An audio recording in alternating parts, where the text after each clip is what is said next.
Good morning, and I can officially say good morning. The time is around 11:30, so it is my first time hitting the morning goal, which is exciting. I've been waking up later than I do, of course, on school days. On school days, getting up around 7 because we are supposed to be to work by about 7:30. So it's been wonderful getting to sleep in. The last couple days, been sleeping a little later than I wanted to, about 10:30 almost, which is pretty late. Today was 9:30, which feels great, and the goal is to keep getting that slightly earlier. Having a vision of having these videos come out for as long as I can see. At this point, I see this being an everyday opportunity, and I'm sure the end goal will be to end up having the videos get released by like 5:50 in the morning, so people that start a 6 a.m. job would be able to watch them, or people that got 6 a.m. practice would still be able to watch them. So we'll see. Right now I'm just going with the flow, and that's what I believe life is about, is going with the flow. Life is water. Water is the probably one of the greatest teachers that we have in this planet. And if you look at what water does, it flows downstream. Water just flows down. And life is kind of like us sitting in a canoe. And we have two choices with that river. We can either flow downstream with the river and enjoy the ride and take life as it comes, or we can take a paddle and fight upstream and get to what we want to get to and chase whatever goal we think it is. I find it extremely important not to chase things in life. Does the flower chase the bee? Or does the flower have what the bee wants? Okay? Gentlemen out there, I have not had much success with chasing ladies. However, if I just be myself and allowed the right ones to come to me, it was quite natural. So I remember in a lot of my songs growing up talking about chasing paper, chasing whatever, and I just realized, I believe it's a Bob Marley quote. Once you've stopped racing, you've won the race.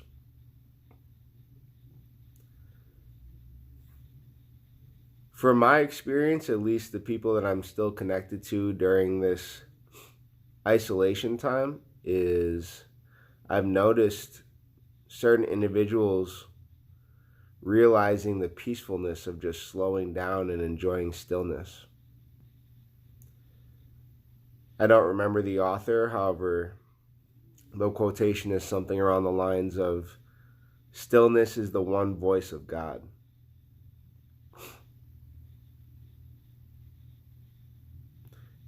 See, to me, God is unity, and God is love, and God is oneness. If you take the number 0 and divide it, you still come back to 0. It's whole. That stillness, that peace. So, kind of cycling back, just enjoying the ride, and also taking the adventure as it's come. As I just wrapped up chapter 1 this morning of Walking Their Shoes, the adventures that this man has been on is incredible. I actually strongly recommend that everybody reads this, because it will most likely inspire you to pursue your dream. I just got to the part where he left his job at GE, and the woman in HR, I hope they do this for me too whenever I end up leaving. She gave him a half year salary and a full year of medical benefits after he left to go run his nonprofit full time. And he's like, she said, I can't have you out on the streets or something. And he said, thank you for your generosity, but I don't plan on coming back. But he still got the plug there. But just hearing the adventures that he went through, one of them was climbing some crazy mountain in the Himalayas, and he was the only person because the two buddies that he went with decided not to go along. And he got to a point where he was about to give up, and he just sat in silence and prayed. And he looked up from that prayer, and he knew what direction to go, or he trusted what path to go. So trust your path, trust your intuition, trust your heart. Again, huge value in life as we learn to make the transition of moving from our mind to moving to our heart. And that's why I've come to let go of needing to control everything and just preferring for life to come as it wants to come. Letting life unfold and being patient and listening to yourself, listening to your heart, listening to your spirit.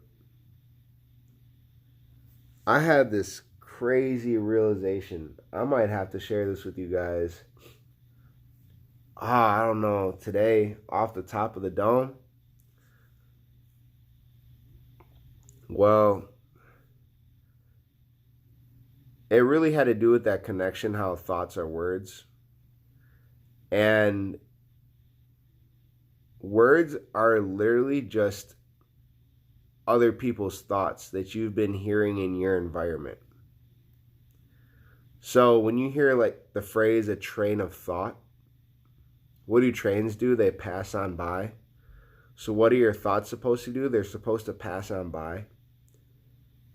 We don't need to take ownership of our thoughts in the sense of thinking that they belong to us, because our thoughts are just a conglomerate of all the different words that we've heard over the course of our lifetime. They're not who you actually are. They're not who we actually are. They're just an aspect, and they're on repeat over and over and over and over. So as we learn how to disassociate from our thoughts and understand that they're not us, we're able to be much more at peace. And then we're also able to choose the thoughts that we want to listen to. It's extremely important that we're filling our mind with positive content. From my experience, success breaks down to just a few simple steps. The first one is, who are your 5 closest associates, friends, partners, however you want to say it, the 5 people that influence you the most. They've had studies that showed that your income on average can be found to be within $2,000 to $3,000 of your 5 closest friends. And that just makes total sense, because people with about the same amount of income do the same amount of activities. People who generally have a poverty income are walking the street doing whatever they can do to survive. They're doing the same activities. People in the middle class are going to jobs and going to happy hour, then going home, or going to their jobs and going home and watching TV and taking care of their family, like whatever that is. And upper class people, the wealthy, I truthfully haven't got to associate with too many of them yet. I look forward to transitioning to that experience. However, my guess is they're traveling the world, growing and expanding. So who you hang out with is huge. Birds of a feather flock together. It's real. It's real. Second thing is really what you're reading and what you're listening to. So I'll just combine them together because they're affecting your thoughts. Okay? So you have a choice to scroll through YouTube and listen to Dr. Wayne Dyer, listen to a Les Brown, listen to a Tony Robbins, listen to a Dr. Miles Monroe, listen to a Steve Harvey. You have those choices, Or you can scroll through YouTube and watch every NBA game, watch what's going on in the news, watch Real Housewives of Atlanta, find whatever drama you can. Go on Facebook and get into an argument with someone who has a political difference with you. It's all about what you choose to put into your mind. When it comes to music, are we simply listening to music that promotes drugs and sex and violence? Are you playing healing tunes, meditation sounds, sounds of peacefulness, sounds of uplifting?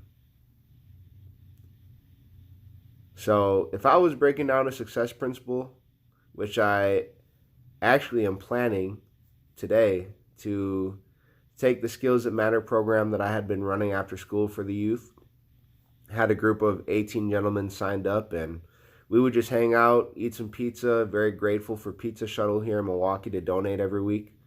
We would just hang out, have some pizza for a little bit, let them de-stress, chill on their phones, and then have a life skill conversation. And fortunately, been able to have some fantastic guest speakers come in, share their success tips, open up the kids' eyes to different possibilities. And we're just talking about financial literacy. We're talking about mental health, spirituality. We're talking about dating. We're talking about family.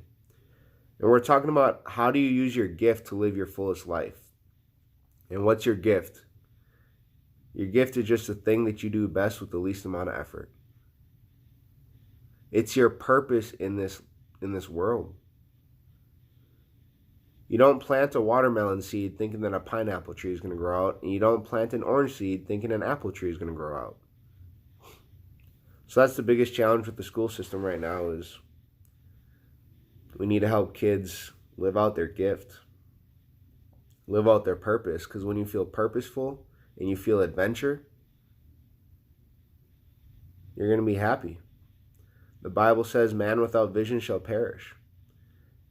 And that's where that quote comes from, that most men die at 25 but don't get buried till 65, because they end up settling. Again, they sold their soul for a paycheck, doing something they don't want to do over and over. So, again, I actually am planning to launch on Google Classrooms today a Skills That Matter program. I'm going to set it up in a 30-day format. However, it's something that you could do faster than 30 days if you chose to. And it's going to be listening to YouTube content, having some book recommendations, and just starting off as ways to train your mind to think positive. Because again, Albert Einstein said the most important decision that we can make in life is whether we live in a peaceful and abundant or a violent and scarce world. So I hope for all of you that your world becomes peaceful and abundant. With that, have a great day, and I'll see you tomorrow.